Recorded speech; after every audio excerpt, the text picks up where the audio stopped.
अवधूत चिंतन श्री गुरुदेव दत्त श्री स्वामी समर्थ महाराज की जय।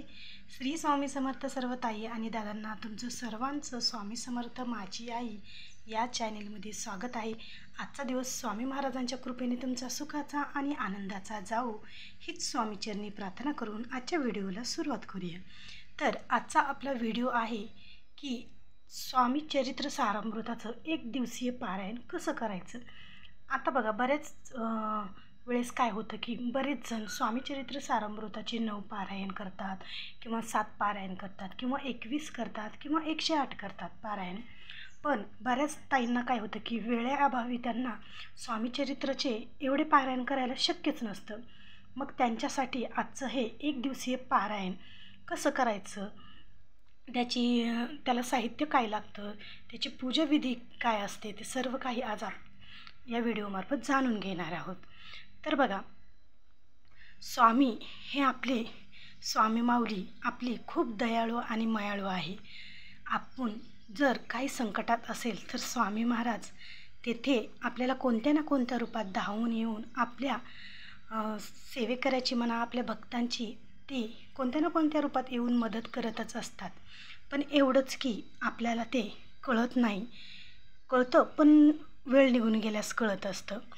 तर बघा, ज्यावेळेस आपल्या नशिबाचे दारं बंद जर झाली, एखादं दार जर आपल्या नशिबाचं बंद झालं, काहीच पर्याय सुचत नसेल तर हारून जाऊ नका। कारण ज्यावेळेस एक दरवाजा बंद होतो त्यावेळेस अनेक दरवाजे हे आपल्यासाठी उघडले जातात, ते म्हणजे आपल्या स्वामी माऊलींच्या कृपेने। फक्त धीर सोडायचा नाही, स्वामींवर विश्वास ठेवायचा। स्वामी आहेत ना, ते सर्व काही व्यवस्थित ठीक करतील हा विश्वास आपण ठेवायचा। आता बघा, अशी बऱ्याच वेळेस परिस्थिती येत असते की जीवनात खूप अडचणी येतात, खूप दुःख त्रास यातना सोसावं लागतात। तर याच्यातून बाहेर निघण्यासाठी एक छान असा उपाय, आपलं मन एकदम प्रसन्न होण्यासाठी, या सर्व मोहमायातून काहीतरी थोडा वेळ आपल्या जीवाला मनाला शांती लाभण्यासाठी, किंवा जे काही आपली आर्थिक परिस्थिती आहे किंवा जे काही आपल्या मागे जे संकट आलेलं आहे तर ते नाहीसं व्हावं, त्याच्यासाठी बरेच जण पारायण करतात। पण काही जणांना ते पारायण करणं शक्य होत नाही, कारण तेवढा कालावधी त्यांना मिळत नसतो। तर त्यासाठी एक दिवसीय पारायण हे खूप महत्त्वाचं आहे।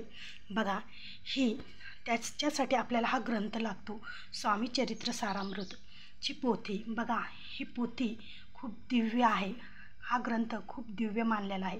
याच्यामध्ये स्वामी चरित्र सारामृत म्हणजे याच्यामध्ये स्वामी समर्थ माऊलींच्या अनेक लीला आहेत। अनेक लीलांचं याच्यामध्ये वर्णन केलेलं आहे।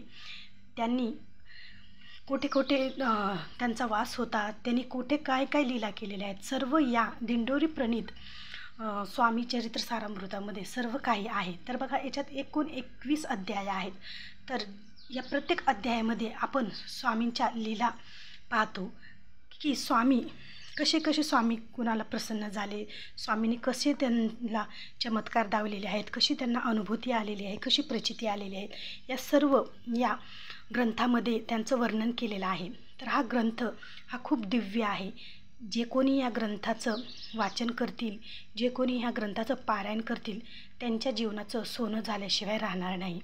एक ना एक दिवस त्यांच्या जीवनाचं सोनं होणारच, हे 100% हे शाश्वत खरं आहे की या स्वामी चरित्र सारामृताची ही पोथी खूप दिव्य ग्रंथ आहे हा। जे कोणी याचं पारायण करील त्यांना कळलेच असेल की या स्वामी चरित्र सारामृतामध्ये किती ताकद आहे। जर एक वेळेस जर तुम्ही याचं पारायण केलं तर सतत तुम्हाला हे स्वामी चरित्र सारामृताचं पारायण करण्याची गोडी लागेल। कारण या पोथीमध्ये तेवढी शक्तीच आहे, तेवढी ऊर्जाच आहे की आपण जर याचं पारायण जर केलं तर आपल्या जीवनातील बऱ्याच साऱ्या अडचणी ह्या दूर होण्यास मदत होते। तर चला मग बघूया या स्वामी चरित्र सारामृताच्या पोथीचं एक दिवसीय पारायण कसं करायचं। आता काय करायचं आहे तुम्हाला, बघा, आता एक दिवसीय पारायणाला सुरुवात करायची म्हणजे तुम्हाला गुरुवारीच याची सुरुवात करावी लागते। तर गुरुवारपासूनच तुम्हाला सुरुवात करायची आहे। तर काय करायचं आहे, सकाळी लवकर उठून तुम्हाला बघा, सर्वात ह्याच्यासाठी जास्त खर्च काही तुम्हाला लागणार नाही. सर्वात आधी तुमच्या घरात स्वामीची मूर्ती किंवा स्वामींचा फोटो असणं खूप महत्त्वाचं आहे. बघा, हा असा छोटासा फोटो दिंडोरी प्रणीत केंद्रातून आणलेला आहे हा. तर असा फोटो किंवा स्वामींची मूर्ती किंवा हे स्वामी चरित्र सारामृताचे दिंडोरी प्रणीतची पोथी, त्याच्यात 21 अध्याय आहेत. तर ही पोथी आणि स्वामींची मूर्ती फोटो असणं तुमच्या घरात खूप महत्त्वाचं आहे, कारण त्याच्याशिवाय ही पूजा अपूर्ण आहे. तर तुम्हाला काय करायचं आहे, गुरुवारी लवकर उठून छान असं तुमच्या उंबऱ्याला लेपन, हळदीचं लेपन करायचं आहे. आणि सर्व काही तुमचं काम आवरलं की देवपूजा करत्या वेळेस तुम्हाला फोटो असेल तर तुम्ही गुलाबजलने तो फोटो स्वच्छ धुवून घ्यायचा, किंवा मूर्ती जर असेल तर तुम्ही मूर्तीवर दह्या दुधाचा अभिषेक करायचा किंवा पाण्याचा अभिषेक करायचा. छान असं श्री स्वामी समर्थ, श्री स्वामी समर्थ असं म्हणून स्वामी समर्थाचा छान असा अभिषेक करून घ्यायचा आहे तुम्हाला. आणि नंतर हिना अत्तर लावून स्वामी महाराजांना छान असं हार, फुलं, सर्व काही, तर त्यांची वस्त्र असतील वस्त्र सर्व घालून स्वामी महाराजांना पूजा मांडून घ्यायची आहे. देवघरात मांडा किंवा तुम्ही बाजूला अशी पाठावरती सुद्धा बाजूला तुम्ही पूजा मांडू शकतात. एक दिवसीय पारायण आहे तर तुम्ही जमलंच तर तुम्ही बाजूला पण पूजा मांडू शकतात किंवा देवघरात सुद्धा मांडली तरीच हरकत नाही. तर पूजा मांडल्यानंतर तुम्हाला आरती करायची आहे. बघा, एक आरती, पहिली आरती गणपतीची, नंतर स्वामी महाराजांची, नंतर दत्त महाराजांची आणि नंतर दुर्गा माताची, अशा 4 आरत्या तुम्हाला करायच्या आहेत. आरती झाल्यानंतर नैवेद्य दाखवून घ्यायचा आहे तुम्हाला. बघा, जो काही तुम्ही गोडाधोडाचा घरी नैवेद्य बनवता तो नैवेद्य तुम्हाला दाखवून घ्यायचा आहे. आणि नंतर मग तुम्हाला काय करायचं आहे की 11 माळी, बघा माळ पण तुमच्याकडं असणं तितकंच महत्त्वाचं आहे. जर माळ नसेल तर तुम्ही 10-15 मिनटं तो जप करायचा आहे. श्री स्वामी समर्थ, श्री स्वामी समर्थ हा स्वामी महाराजांचा 11 माळी जप तुम्हाला करायचा आहे.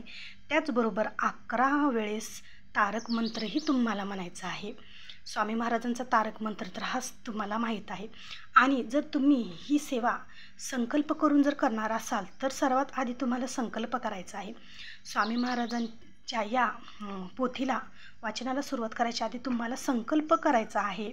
संकल्प कसा करायचा आहे हे तर सर्वांना माहिती आहे. त्याचा पण व्हिडिओ आपण म्हणजे त्याची माहिती मी सांगितलेली आहे की एक तामण घ्यायचं आहे. त्याच्यात आपल्याला हातावर, उजव्या हातावर अक्षदा, एक फूल, हळदी कुंकू टाकून आपल्या मनातील जे काही स्वामी महाराजांना इच्छा आहे ते सांगायचं आहे.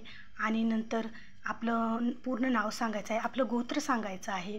आणि त्यानंतर आपल्याला जी काही मनात इच्छा आहे ती सांगून आपल्याला ते हातातलं पाणी त्या ताटात सोडायचं आहे. अशा प्रकारे तुम्हाला संकल्प करायचा आहे.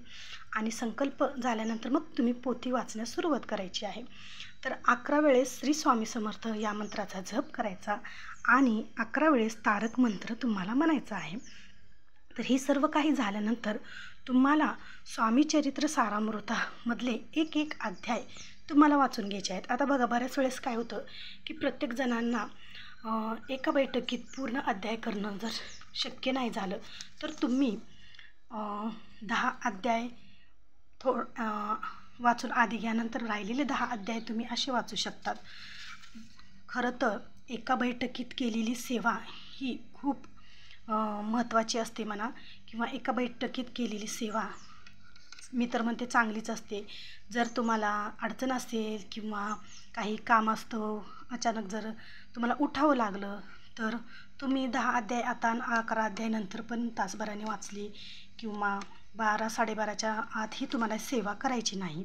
बघा, हे छोटेसे अध्याय आहेत. एक अध्याय इथं संपतो, दुसरा अध्याय इथे संपतो. असे छोटे छोटे 1, 2, 3 पानाचे असे आपले हे अध्याय आहेत. तर हे असे अध्याय तुम्हाला वाचून घ्यायचे आहेत. तर 1 ते 21 अध्याय या पोथीमध्ये आहेत. आणि आपल्याला 12 ते 12:30च्या आत कोणतीच स्वामी महाराजांची सेवा करायची नाही. ही सेवा तुम्ही सकाळीच ब्रह्ममुहूर्ताच्या टायमिंगमध्ये केली तर सर्वात उत्तम. जर नाही जमलं तर तुम्ही 12च्या आत ही सेवा करून घ्यायची, आधीच करून घ्यायची. नाहीतर तुम्ही 4-5 किंवा संध्याकाळच्या वेळेस पण ही सेवा केली तर चालते. तर अशी ही स्वामी महाराजांची 1 दिवसीय पारायणाची सेवा तुम्ही करायची आहे. बघा, नक्कीच या पारायणाने तुमच्या जीवन हे बदलून जाईल, तुमच्या जीवनाचं सोनं होईल. आणि तुम्ही 1 दिवसीय पारायण केले ना, तर नंतर तुम्ही 108 दिवसाचे पारायणही नक्कीच करणार. ही माझा अनुभव मी सांगते. कारण स्वामींच्या पारायणाची इतकी माणसाला गोडी लागते, स्वामींच्या सेवेची इतकी गोडी लागते की आपल्याकडून स्वामी महाराज ती सेवा करूनच घेतात. तर अशी ही स्वामी महाराजांची स्वामी चरित्र सारामृताची 1 दिवसीय पारायण असे करायचे आहे. तर आजचा व्हिडिओ आवडला असेल तर नक्की लाईक करा, शेअर करा.